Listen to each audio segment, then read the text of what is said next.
الحمدللہ وکفا وسلام علی عبادہ الذین اصطفیٰ اما بعد۔ اللہ تعالیٰ کے فضل و کرم سے رمضان المبارک کے بعد آج ایک مرتبہ پھر آپ کی خدمت میں حاضری ہو رہی ہے،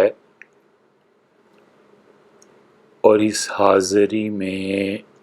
تعطل کی اصل وجہ یہ تھی کہ رمضان المبارک میں جن طبقات پر تنقید کی گئی تھی انہوں نے صاف الفاظ میں یہ کہا کہ وہ اس تنقید کا بدلہ لیں گے، اور یہ بھی بتا دیا کہ وہ بدلہ رسوائی اور ذلت پر مبنی ہوگا، اور یہ بھی حکم ہوا کہ آئندہ سے یہ ریکارڈنگز اور یہ چیزیں بند کی جائیں۔ کچھ وقفہ سوچنے میں، دوستوں سے مشورہ کرنے میں، اور حق تعالی شانہ سے صحیح اور اس راہ کے انتخاب کی توفیق مانگنے میں گزرا جس سے اللہ تعالی کی رضامندی اور اس کے احکامات کو بیان کرنا جو ماضی میں بھی رہا اب بھی وہ جاری رہے، اور وہ سلسلہ دوبارہ شروع کیا جائے، اس میں توفیق خداوندی کدھر ہے۔ آج وہ توفیق خداوندی شامل حال ہوئی، اور اللہ تعالیٰ کے توکل اور بھروسے پہ شروع کرتے ہیں۔ وہی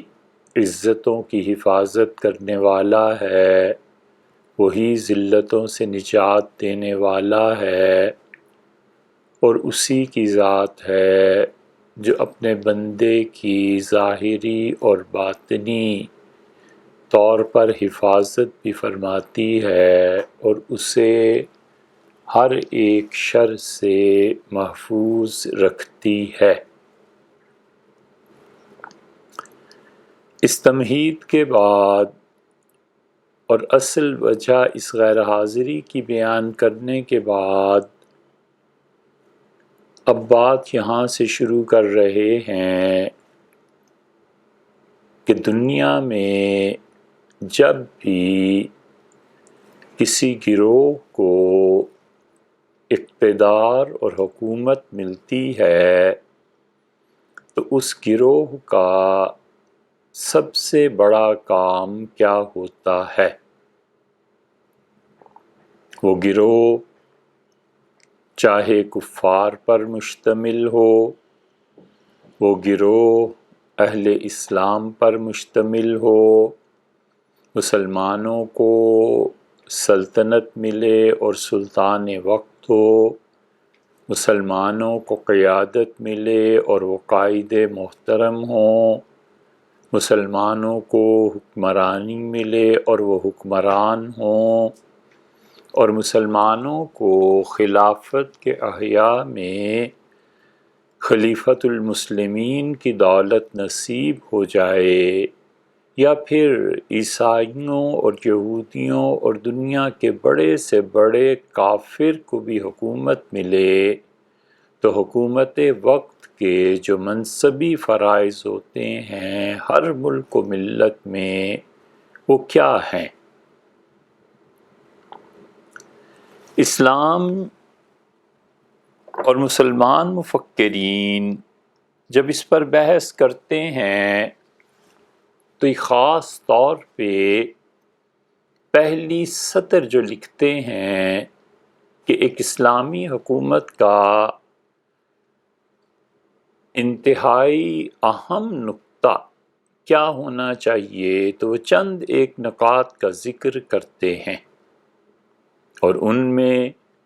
سب سے پہلا نقطہ حفاظت کے اقدامات کے سلسلے میں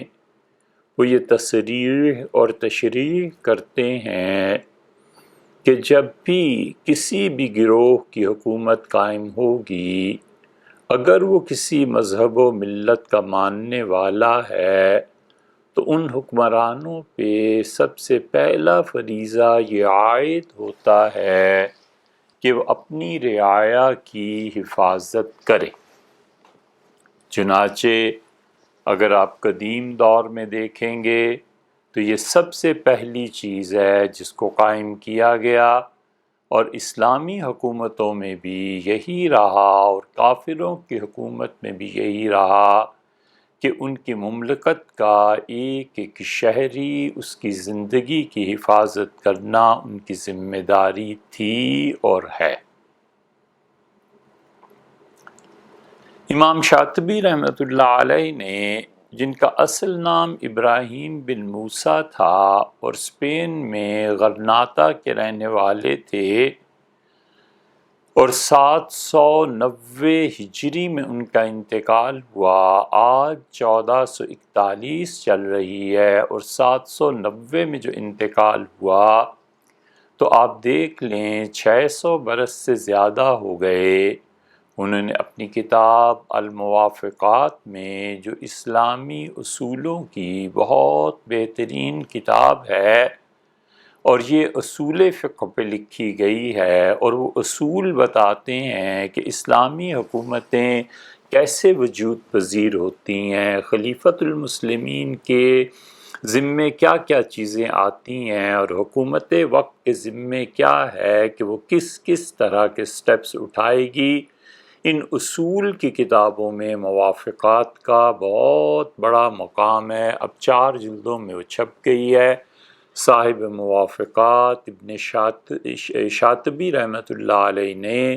اور ابراہیم بن موسیٰ رحمۃ اللہ علیہ جو ہیں، انہوں نے بالکل وضاحت کے ساتھ ان چیزوں کو بالترتیب گنوایا ہے کہ سب سے پہلی چیز کیا آتی ہے۔ پھر ان کے علاوہ اس موضوع پر کہ اسلامی حکومت کیا ہوتی ہے، وہ جو قائم ہوتی ہے تو اس کی ذمہ داریاں کیا ہوتی ہیں، اصول فقہ میں بہت بڑا نام خاص طور پہ حنفی فقہا میں، شاطبی رحمۃ اللہ علیہ تو مالکی فقہا میں سے تھے،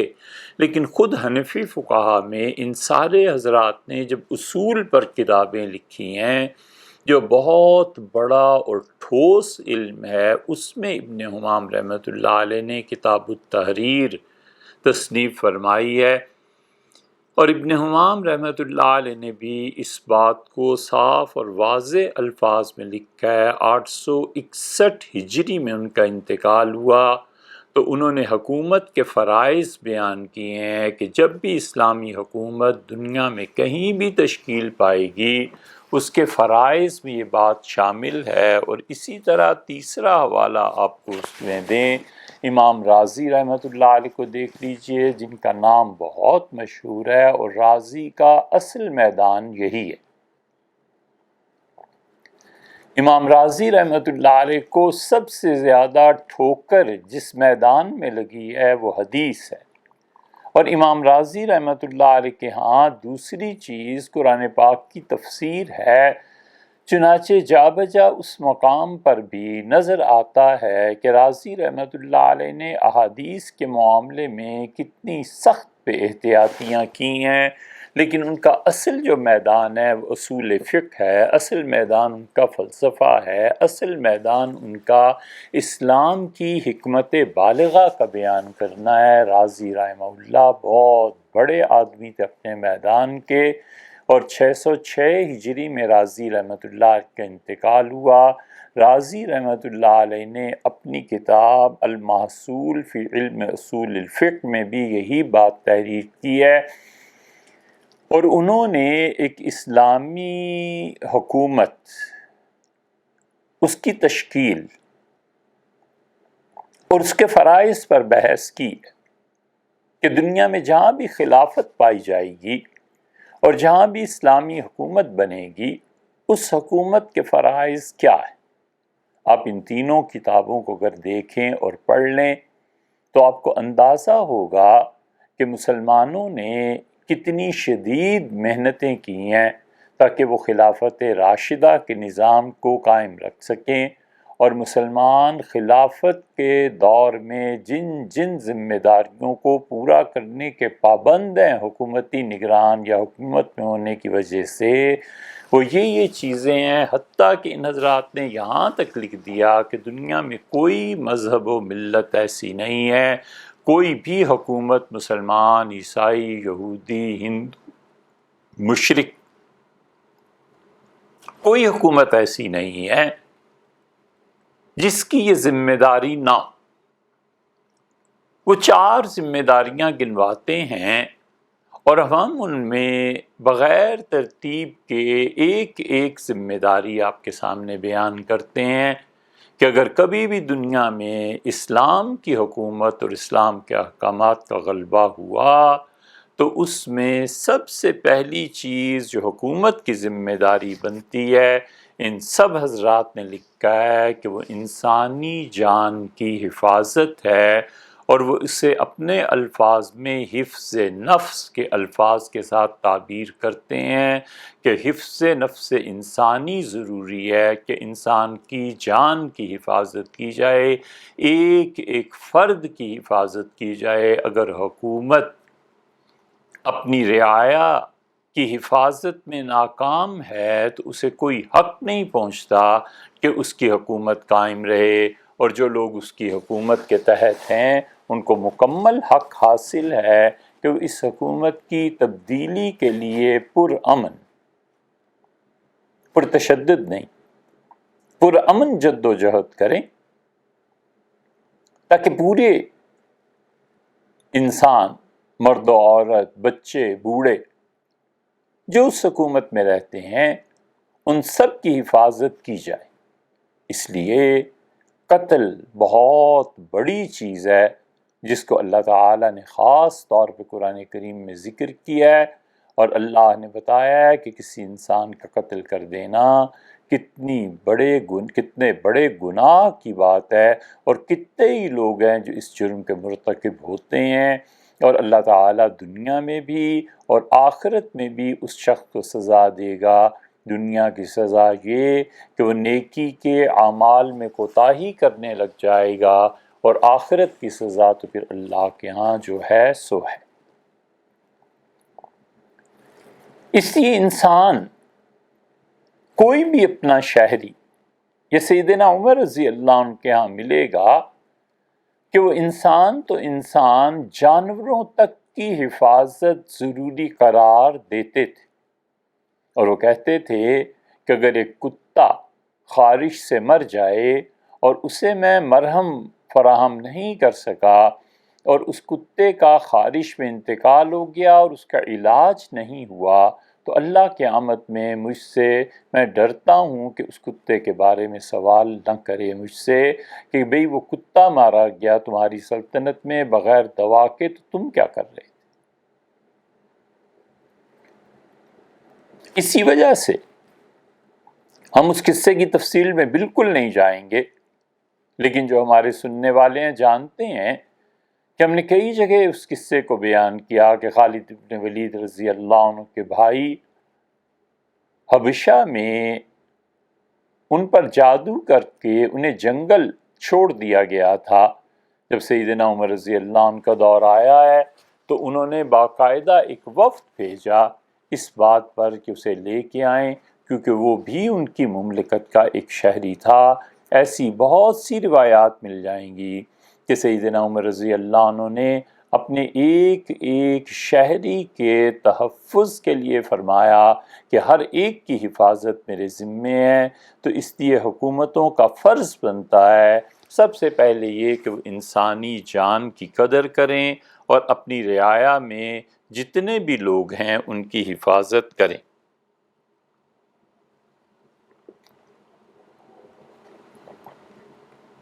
ہم جتنے بھی اصول گنوا رہے ہیں اس کی 3-4 مثالیں ہم آپ کے سامنے رکھیں گے تاکہ بات واضح ہو جائے،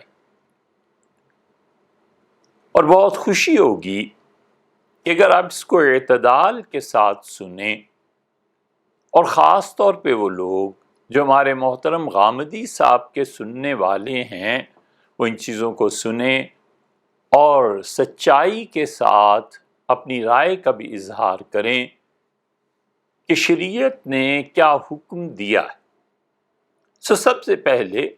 حکومت کی ذمہ داری ہے کہ وہ اپنی رعایا کی حفاظت کرے اور کسی طرح بھی انہیں ہلاکت سے بچائے۔ چنانچہ ہم سورہ مائدہ کو کھولتے ہیں، قرآن کریم میں اللہ تعالیٰ نے سورہ مائدہ میں خاص طور پر اس کا ذکر فرمایا ہے،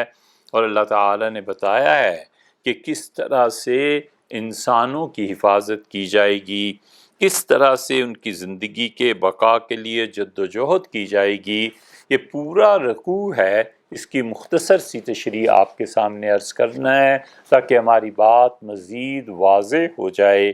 اللہ تعالیٰ نے ارشاد فرمایا ہے، یہ 6واں پارہ ہے، سورہ مائدہ ہے، اور اس کی آیت نمبر 43 ہے، جہاں پر اللہ تعالیٰ نے تینوں چیزوں کا ذکر کیا ہے۔ شروع سے یہاں سے کیا ہے کہ انا انزلنا التوراۃ، ہم نے تورات کو نازل کیا۔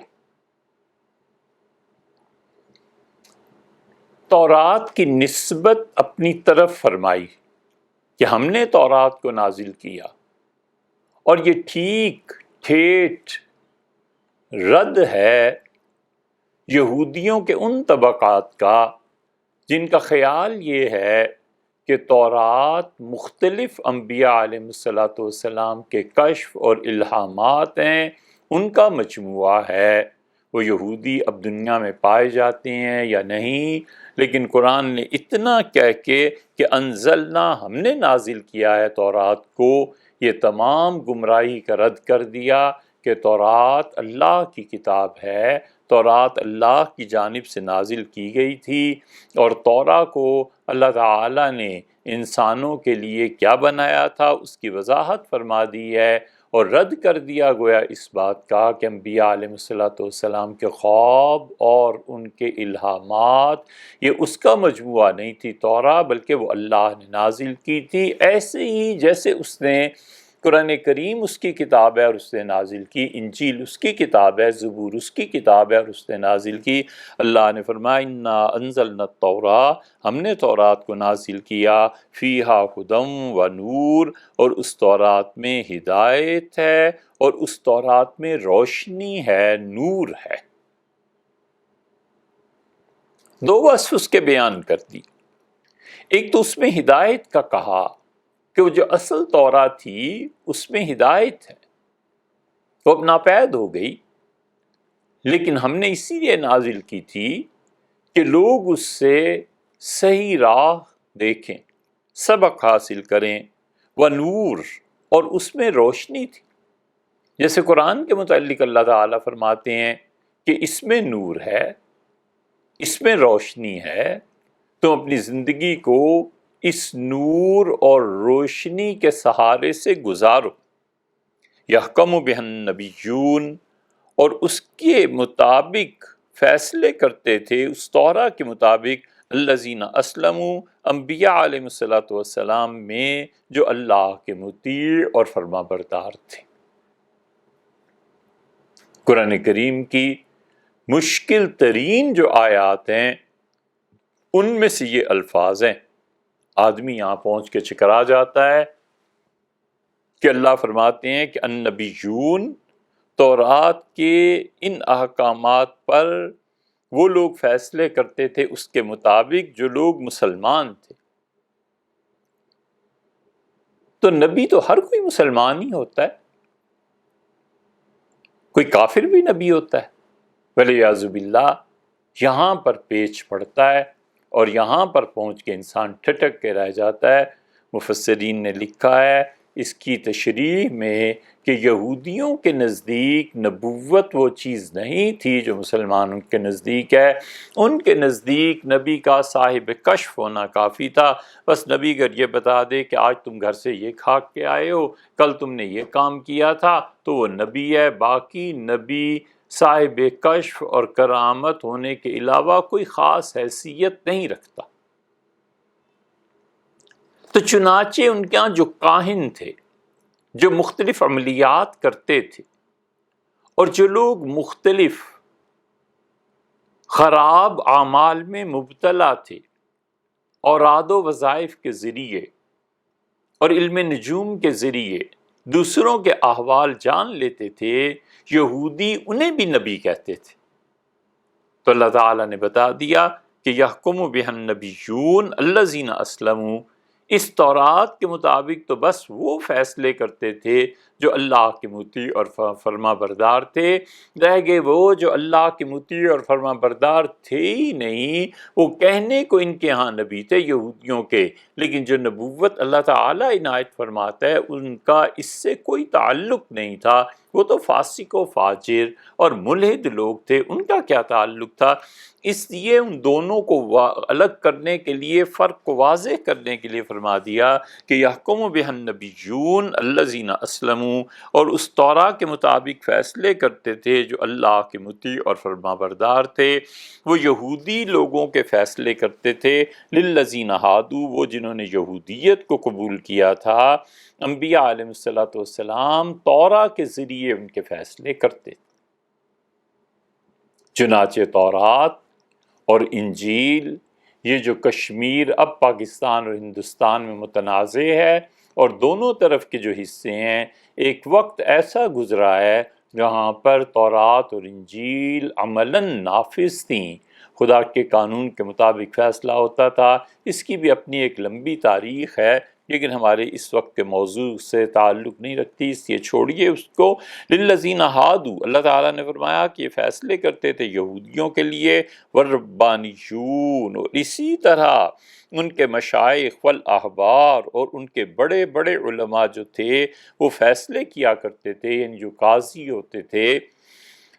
جو اللہ والے ہوتے تھے، جن پہ زہد اور تقوی غالب ہوتا تھا، وہ لوگ فیصلے کیا کرتے تھے اس تورا کے مطابق، بما استحفظوا من کتاب اللہ، اس لیے کہ بما استحفظوا، انہیں نگہداشت کا حکم دیا گیا تھا، من کتاب اللہ، کہ اللہ کی اس کتاب کی تم حفاظت کرو گے، اللہ کی اس کتاب میں کوئی تحریف نہیں ہونے دو گے، اس کے الفاظ قائم رہیں گے، اور ان کے معانی بھی وہی بیان کرو گے جس سے اللہ راضی اور خوش ہو. یہ ذمہ داری تھی ان کے علماء کی، اور یہ ذمہ داری تھی ان کے اس طبقے کی جس پر زہد، تقوی، تعلق مع اللہ غالب تھا.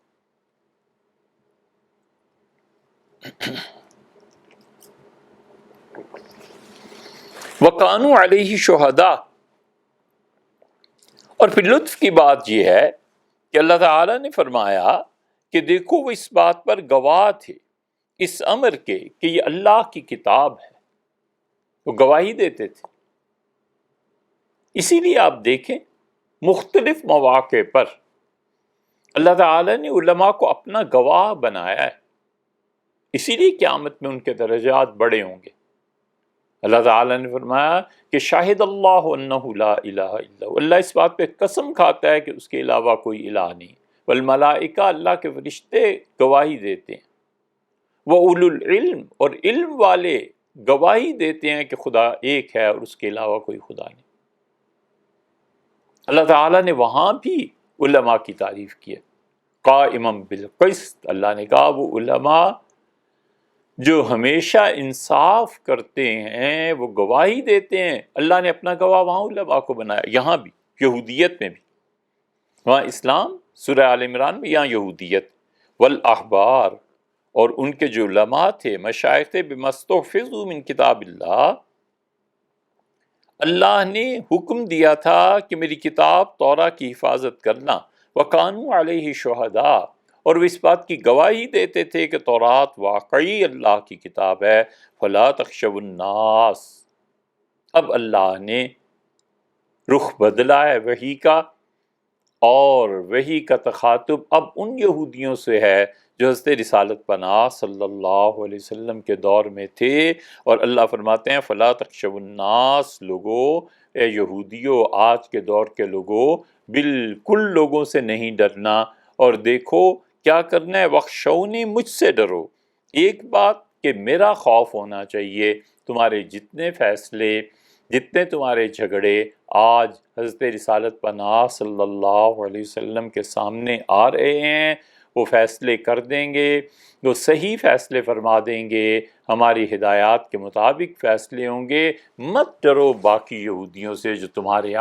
اثر معاصرین ہیں کہ وہ کیا کہیں گے، اور ہماری حکومت اور عزت ان چیزوں میں خلل پڑ جائے گا۔ وخشونی، مجھ سے ڈرو، ایک تو یہ کہا، اور پھر فرمایا ولا تشتروا بآیاتی ثمنا قلیلا،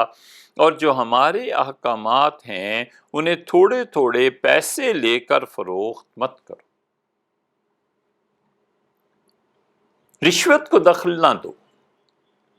رشوت کی وجہ سے جو قوانین بدلتے ہیں، شریعت کے قوانین کے ساتھ کھلواڑ کیا جاتا ہے، یہ نہ کرو۔ پلاٹس ملتے ہیں، زمینیں ملتی ہیں، شادیاں اور رشتے ملتے ہیں،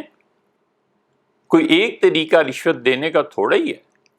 اللہ فرماتے ہیں کہ ان سب چیزوں کو چھوڑ دو اور ڈرو صرف اللہ سے، اور پیسہ اور رشوت مت لینا۔ جو میرا حکم ہے اس کے مطابق آج تم میں حضرت رسالت پناہ صلی اللہ علیہ وسلم موجود ہیں، لہٰذا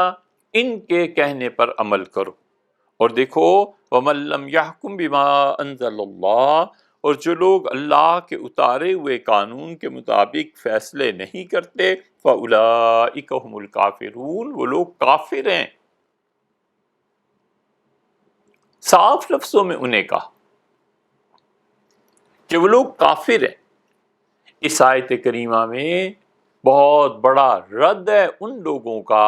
جو اس آیت کو پیش کرتے ہیں اور اصل میں وہ خارجی ہیں، اور وہ چاہتے ہیں کہ اس آیت کریمہ کو اپنے حق میں استعمال کر کے وہ اپنے تشدد کا جواز نکالیں۔ پچھلے چند سو سال سے مسلمان نوجوانوں کو اس آیت سے جو گمراہ کیا جا رہا ہے، وہ یہ کیا جا رہا ہے کہ دیکھو چونکہ تمہاری حکومت اللہ کے فیصلوں کے مطابق قانون کو نافذ نہیں کر رہی، لہٰذا یہ کافر ہیں، اور ان کا قتل کرنا جائز ہی نہیں، ثواب کی بات ہے۔ مختصر سا خلاصہ یہ ہے کہ ہر مسلمان متمنی ہے کہ خلافت قائم ہو، ہر مسلمان چاہتا ہے، لیکن ان میں سے ایک گروہ وہ چاہتا ہے کہ پرامن کے بجائے پرتشدد چیزوں سے ایک خلافت اور ایک حکومت کا ڈھانچہ قائم کر لے، لوگوں کو قتل کرے،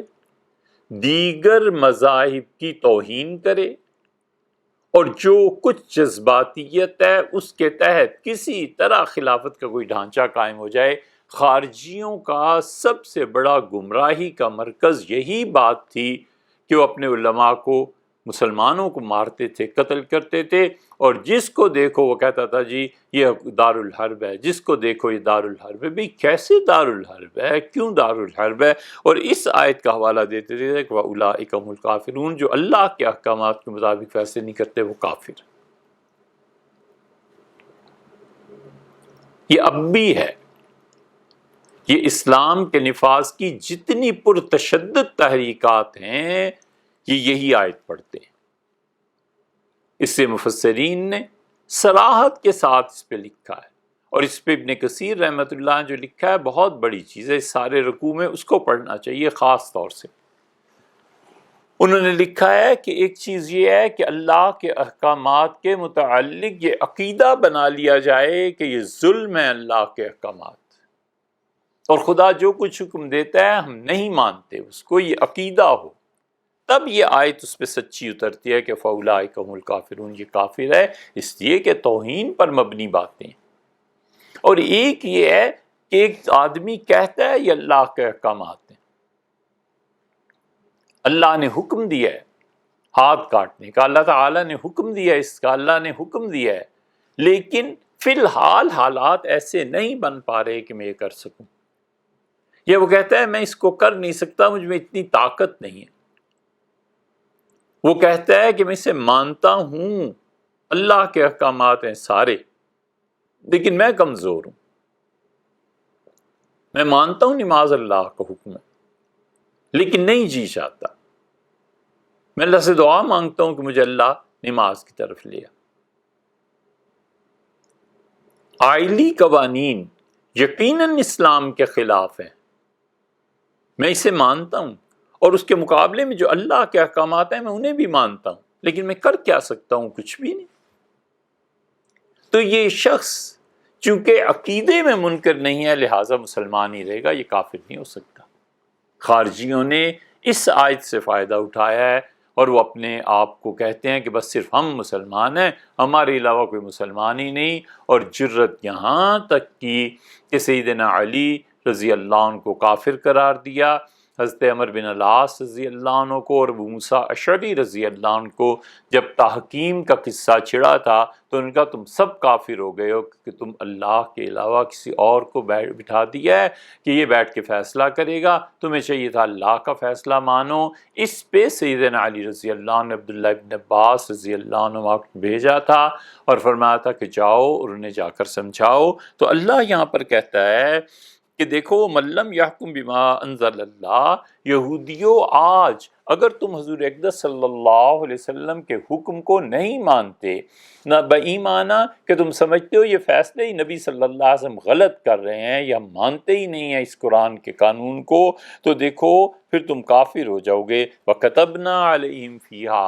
اور ہم نے تورات میں یہ بات بیان کی تھی۔ یہ وہ بات ہے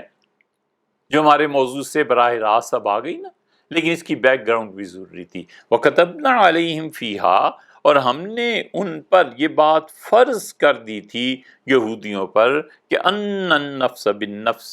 کہ جان کے بدلے میں جان کو قتل کیا جائے گا، اللہ یہ کہ اللہ نے اس کو ان کو حرام قرار دیا ہو۔ مثلاً قصاص ہے، اس میں جان کے بدلے میں جان کو لیا جائے گا، یہی قانون تورا میں بھی تھا۔ اللہ فرماتے ہیں اور آج بھی موجود ہے، تورات آپ ذرا دقت نظر سے پڑھیں، اور یہی قانون اسلام نے بھی دیا۔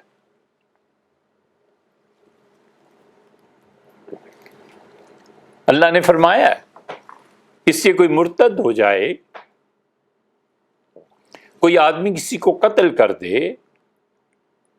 کوئی اپنے ملک کے خلاف، مسلمان ملک کے خلاف ایسی چیزیں کرتا ہوا پایا جائے کہ اس ملک کو برباد کرنا اور توڑنا چاہتا ہے، یہ سب چیزیں ایسی ہیں جس میں خدا نے حکم دیا ہے کہ باغیوں کو قتل کیا جائے گا۔ وَكَتَبْنَا عَلَيْهِمْ فِيهَا، اور ہم نے اس میں یہ طے کر دیا تھا کہ ان النفس بالنفس، کہ جان کے بدلے میں جان کو قتل کیا جائے گا۔ جب ناحق خون ہوگا تو پھر اس کے مقابلے میں حکومت کا بدلہ لینا برحق خون ہوگا، کیونکہ حکومت ذمہ دار ہے کہ اپنے شہریوں کا تحفظ کرے، اپنے شہریوں کی حفاظت کرے۔ یہ ہر حکومت کا فرض ہے، کیا یہودی، کیا عیسائی اور کیا مسلمان۔ یہ ہے وہ بات جو ہم نے شروع کی۔ والعین بالعین، اور آنکھ کے بدلے میں آنکھ، والانف بالانف،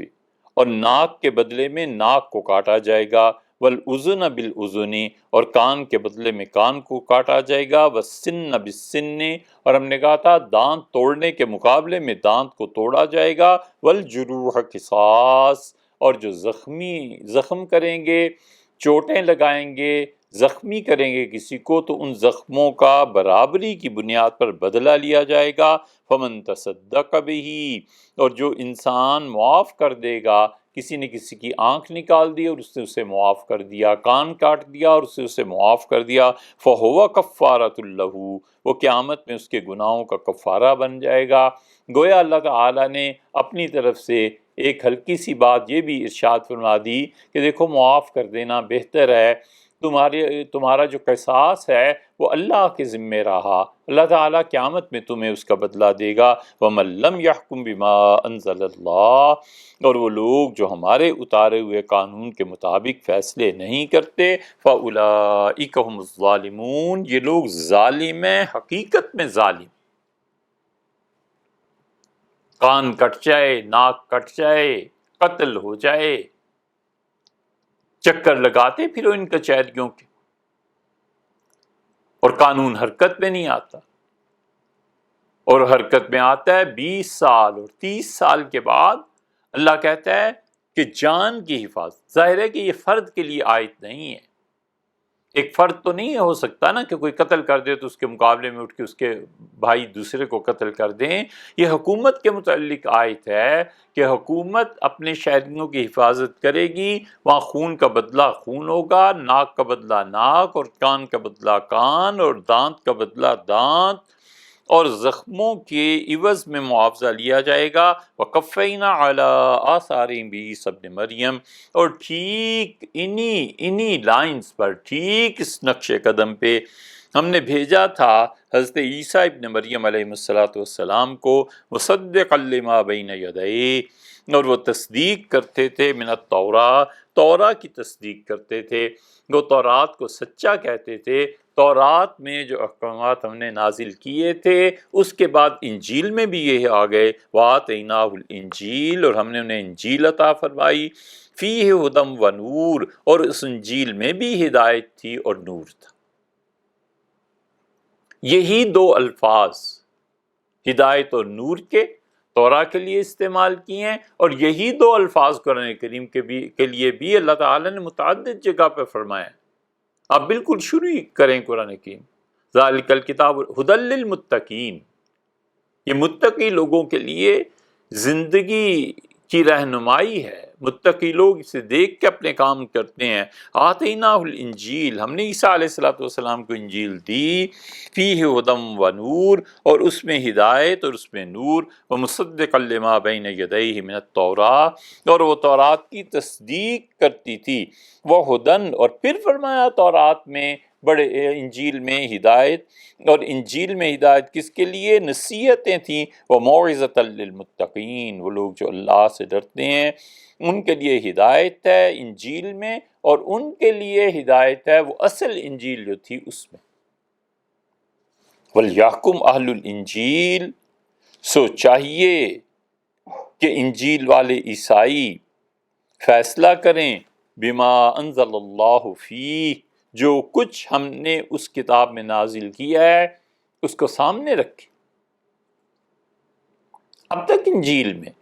20 قوانین اور تورات میں پائے جاتے ہیں، دونوں کتابوں میں جو قرآن کے مطابق ہیں۔ اس لیے تورات اور انجیل کا یہ حنفی فقہا کا فیصلہ ہے،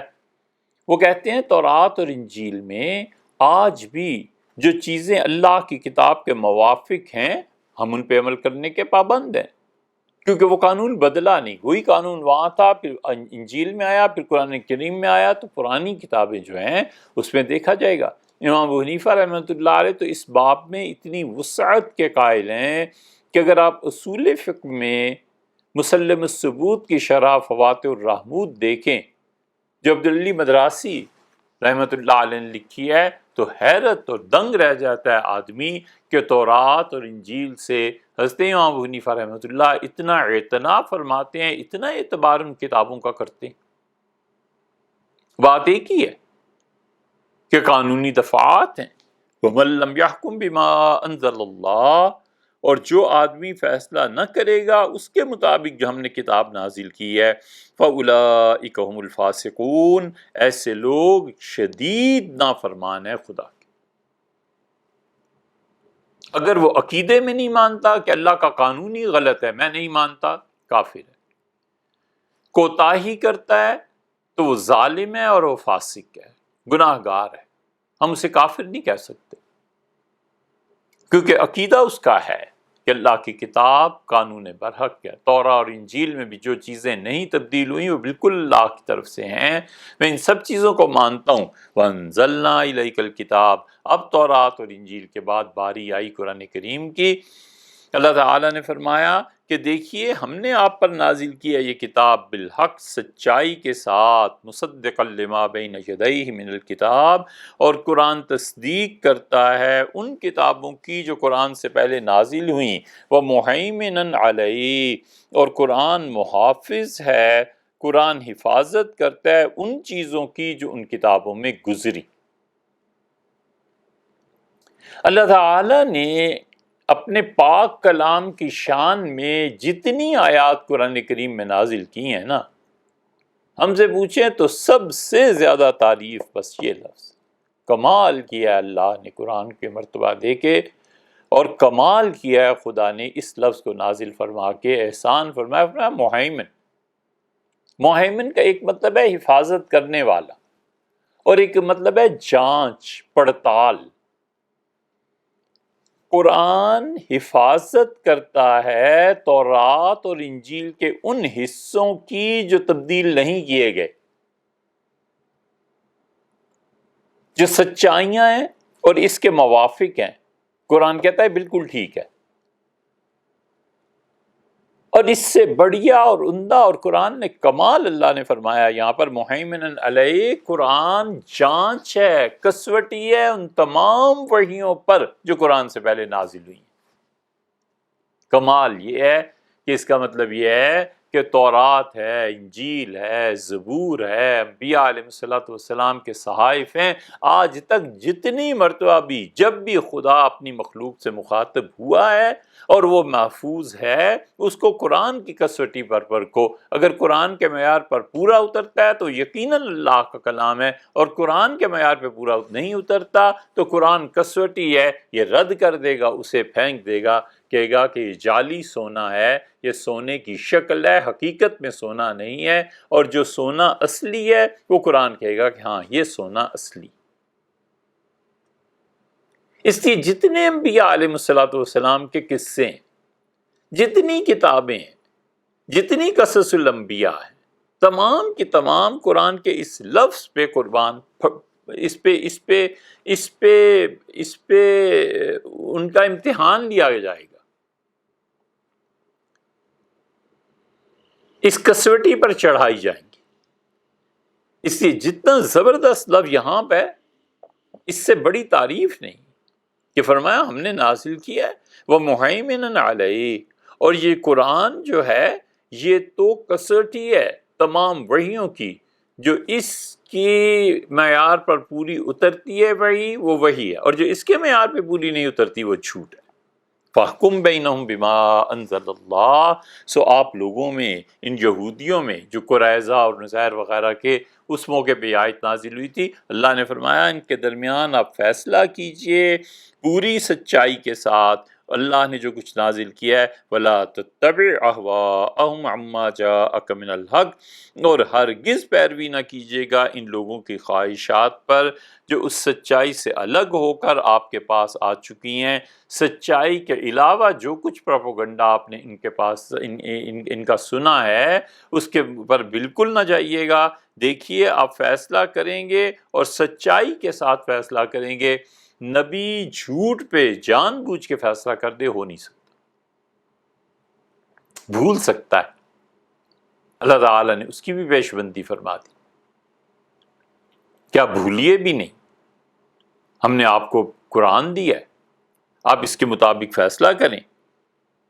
اور جو کچھ ان کی خواہشات ہیں بالکل اس کی کوئی پرواہ نہیں کرنی۔ لِكُلٍّ جَعَلْنَا مِنْكُمْ شَرْعَةً وَمِنْهَاجًا، ہم نے تم میں سے ہر ایک گروہ کے لیے ایک خاص شریعت اور خاص راہ رکھی ہے۔ وَلَوْ شَاءَ اللَّهُ لَجَعَلَكُمْ أُمَّةً وَاحِدَةً، اگر تم خدا چاہتا تو سارے انسانوں کو ایک ہی مذہب میں داخل کر دیتا۔ مطلب یہ کہ تمہیں اختیار دیا ہے، تم یہودیت میں گئے ہو، عیسائیت میں گئے ہو، اسلام میں آئے ہو، جس نے جو مذہب اختیار کیا اپنی مرضی سے اختیار کیا، ہم نے کوئی جبر نہیں کیا۔ وَلَٰكِنْ لِيَبْلُوَكُمْ فِي مَا آتَاكُمْ، لیکن حقیقت یہ ہے کہ زندگی آزمائش ہے، اللہ تعالیٰ تمہیں آزماتا ہے جو کچھ کہ اس نے تمہیں دیا ہے، جو ہدایت دی ہے۔ فَاسْتَبِقُوا الْخَيْرَاتِ، لوگو آگے بڑھو نیکی کے کاموں کے لیے، تم جس مذہب اور ملت سے بھی تعلق رکھتے ہو اصل کام یہ ہے کہ نیکی کرو،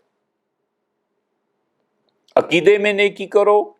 اللہ کو ایک مانو۔ آج حضور اقدس صلی اللہ علیہ وسلم تم میں موجود ہیں، ان پہ ایمان لاؤ، آخرت کا خوف تمہیں گناہوں سے باز رکھے گا، میری پکڑ تمہیں خراب چیزوں سے محفوظ رکھے گی، اس پہ چلو۔ عملاً نیکی کرو، خدا کی عبادت کرو، عملاً نیکی کرو، لوگوں کے حقوق کو پورا کرو۔ الی اللہ مرجعکم جمیعا، تم سب کے سب اللہ کے پاس لوٹ کے آؤ گے۔ فینبئکم، سو وہ تمہیں بتائے گا، بما کنتم فیہ تختلفون، تم کن چیزوں میں اختلاف کرتے رہے۔ یہ دیکھیے آپ، قرآن کریم نے ان آیات میں صاف بتا دیا کہ زندگی جو گزارنی ہے وہ اللہ کے احکامات کے مطابق گزارنی ہے، اللہ کے قانون کے مطابق گزارنی ہے۔ اور اللہ تعالیٰ نے قانون میں صاف بتا دیا کہ پچھلی امتوں میں بھی قصاص تھا، اس امت میں بھی قصاص ہے۔ پچھلی امتوں میں بھی لوگوں کو سزا دی جاتی تھی، جان کے بدلے میں جان کی، کان کے بدلے میں کان کی، اور ناک کے بدلے میں ناک کی، دانت کے بدلے میں دانت کی، اور اس کے ساتھ ساتھ جو زخم ایک دوسرے کو لگاتے تھے اس کا قصاص لیا جاتا تھا۔ چنانچہ وہی قانون توراہ میں بھی، وہی انجیل میں بھی، وہی قرآن کریم میں بھی۔ اس لیے حکومت کی پہلی ذمہ داری سب سے پہلے یہ بنتی ہے کہ وہ اپنی عوام کی جان کا تحفظ کرے۔ اگر وہ ان کی جان کا تحفظ نہیں کر سکتے تو انہیں حکومت چلانے کا کوئی حق بھی حاصل نہیں۔ یہ خدا کی کتاب ہے۔ ہم اسی کی تشریح میں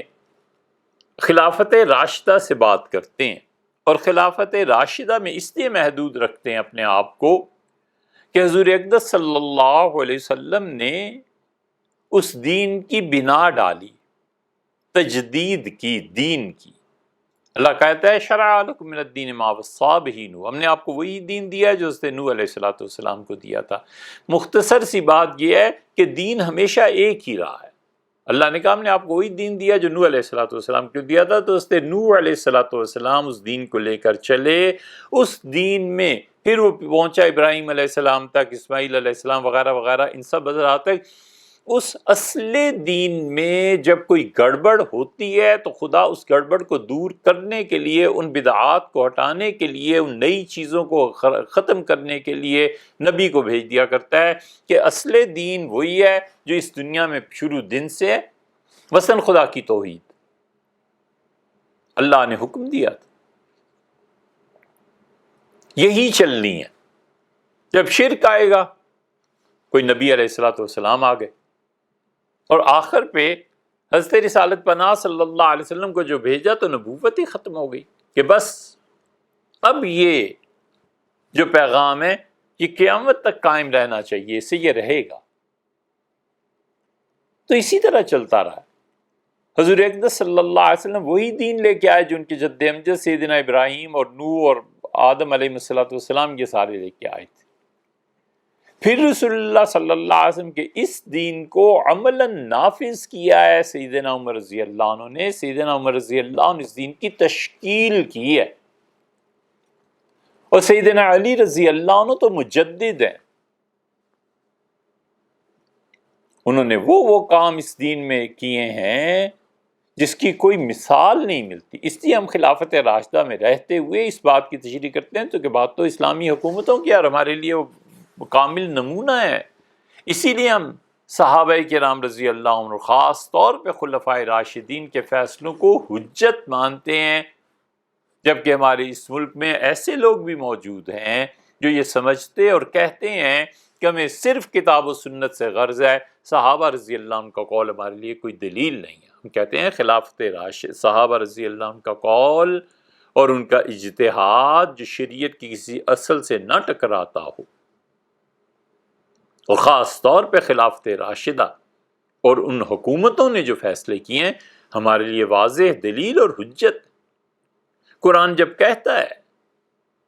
کہ تم اپنے شہریوں کی حفاظت کرو گے، اور اگر قتل ہوگا تو اس کا بدلہ تم لو گے، اس کی تشریح میں سیدنا عمر رضی اللہ عنہ کو دیکھیں انہوں نے کیا کیا۔ اور ہوا یہ کہ مصنف عبد الرزاق، ابن ابی شیبہ وغیرہ ہر جگہ یہ قصے یہ قصہ، یہ بات، یہ ایک اچھی چیز آپ کو مل جائے گی۔ صنعاء یمن میں شادی ہوئی، اور اس مرد کا ایک بیٹا پہلے سے تھا، پہلی بیوی سے، اور پھر وہ سفر پہ چلا گیا۔ تو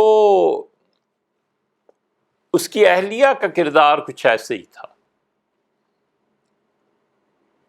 کچھ دوستی اس کی کسی سے ہو گئی، پھر کچھ اور لوگوں سے ہو گئی، اور یہ جو بچہ تھا اس نے ان چیزوں کو سمجھ لیا کہ ہو کیا رہا ہے. تو اس عورت نے کہا کہ دیکھو بھئی، اگر یہ راز کھل گیا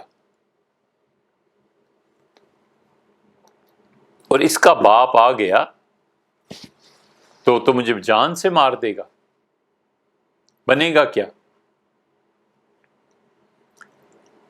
ان 6 یا 7 مردوں نے اس عورت کے ساتھ مل کے 6 مرد اور ایک عورت اس بچے کو قتل کر دیا. اور قتل کرنے کے بعد ایک برتن، کھال، جانوروں کی کھال کا کوئی برتن بنا ہوا تھا، اس میں اس کو ڈالا ٹکڑے ٹکڑے کر کے، اور شہر سے باہر ایک ویرانے میں جا کے دفن کر کے اپنی طرف سے مطمئن ہو گئے. لیکن وہ قتل کھل گیا، پتہ چل گیا کہ بچے کو اس کی سوتیلی ماں نے اور اس کے جو بھی دوست تھے 6 آدمی انہوں نے قتل کر دیا.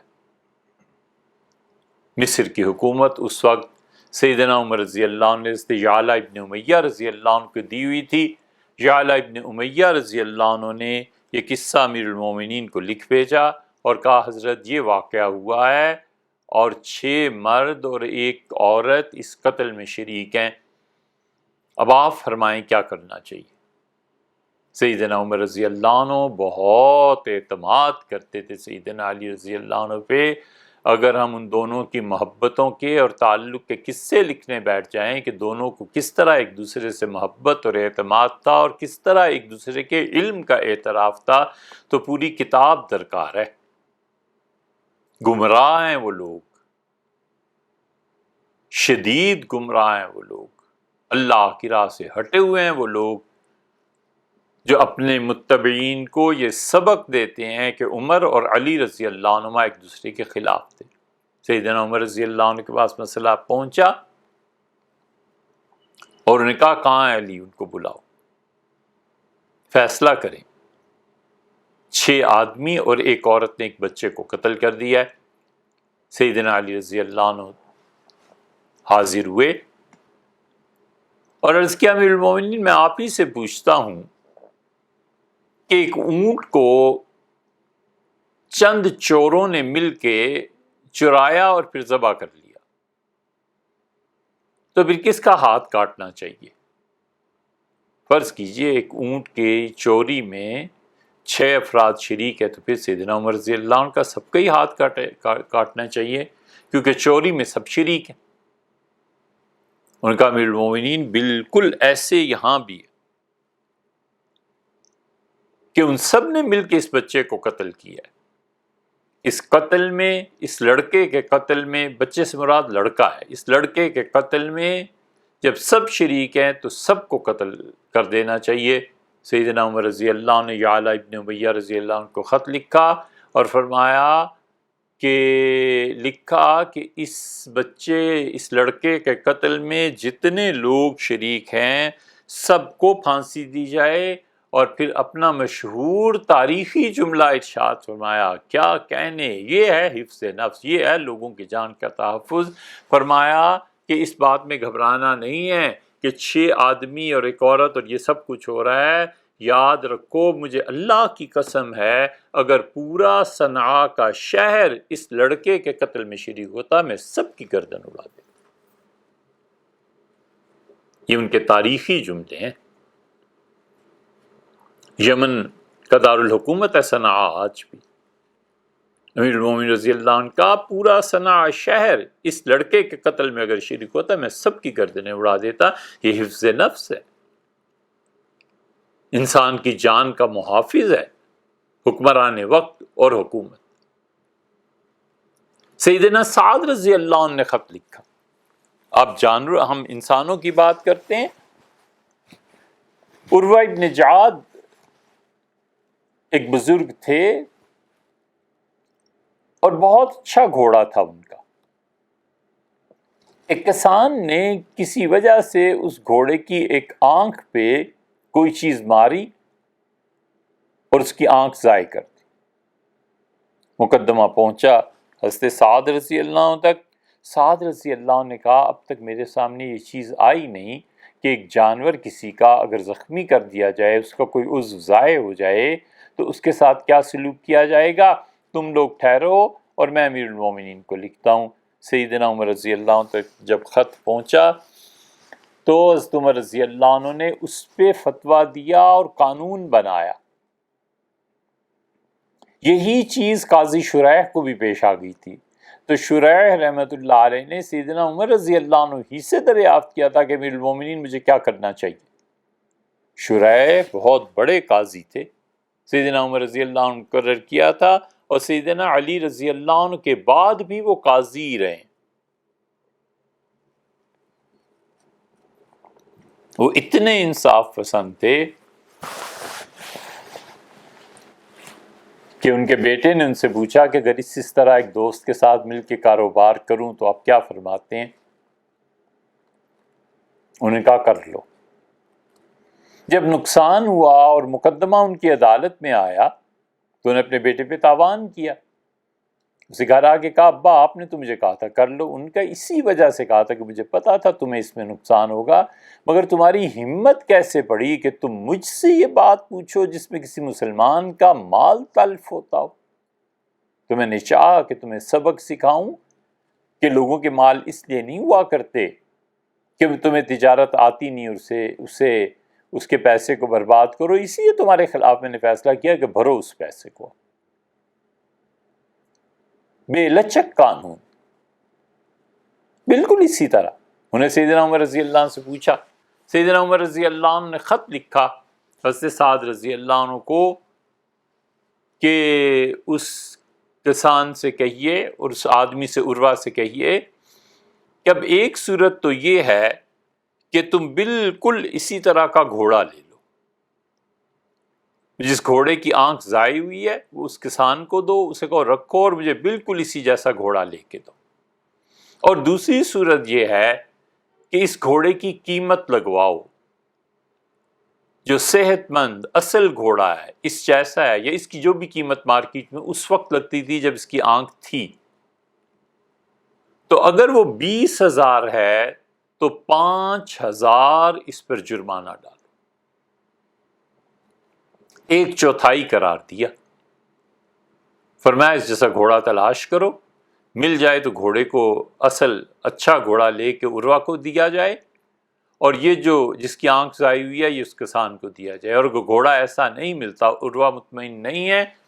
تو اس کی آنکھ کے عوض میں 1/4 1/4 گھوڑے کی قیمت کیسے ادا کیا جائے گا۔ اور پھر سیدنا عمر رضی اللہ عنہ نے یہی فیصلہ فرمایا تھا، لیکن غالباً انہوں نے اپنا فیصلہ خود ہی تبدیل کیا ہے، کیونکہ گھوڑے جیسا گھوڑا ملنا بہت دشوار ہے کہ ایک ہی قد و قامت کے ہوں، ایک ہی جسم کے ہوں اور ایسے ہوں۔ تو سیدنا عمر رضی اللہ عنہ نے پھر اس کے بعد جو فیصلہ کیا ہے غالباً وہ ہے جو جہاں پر پہنچ کے وہ ٹھہر گئے تھے، اور انہوں نے کہا کہ اگر جانور کا عضو ضائع ایسے کیا جائے گا تو ہم اس کے لیے 1/4 اس کی قیمت کا مقرر کریں گے، کہ جو چیز ٹھیک ہے، اصل جو گھوڑا تھا اس کی جتنی قیمت اس وقت تھی، آنکھ ضائع ہونے کی وجہ سے اس اصل قیمت کا 1/4 حصہ اس کو ادا کیا جائے گا۔ 25% گویا کہ انہوں نے مقرر فرما دیا تھا۔ یہ ہم مثال دے رہے ہیں خلافت راشدہ کی کہ ان کے زمانے میں انسان تو انسان، جانوروں کا ایسا تحفظ ہوتا تھا، اس لیے سارے فقہا، سارے شریعت کے علماء، تمام علم کلام اور فلسفہ اور خلافت پر بحث کرنے والے، اور جو حکومت وقت کی ذمہ داریوں پر بات کرتے ہیں، یہ سب کے سب اس بات پر متفق ہیں کہ اصل میں انسانی جان کی حفاظت دنیا میں وہ حکومت وقت کا حق بنتا ہے۔ اگر حکومت انسانی جان کی، اپنی رعایا کی جان کی حفاظت نہیں کر سکتی تو ان کو حکومت رکھنے کا، حکومت کرنے کا کوئی اختیار حاصل نہیں رہتا۔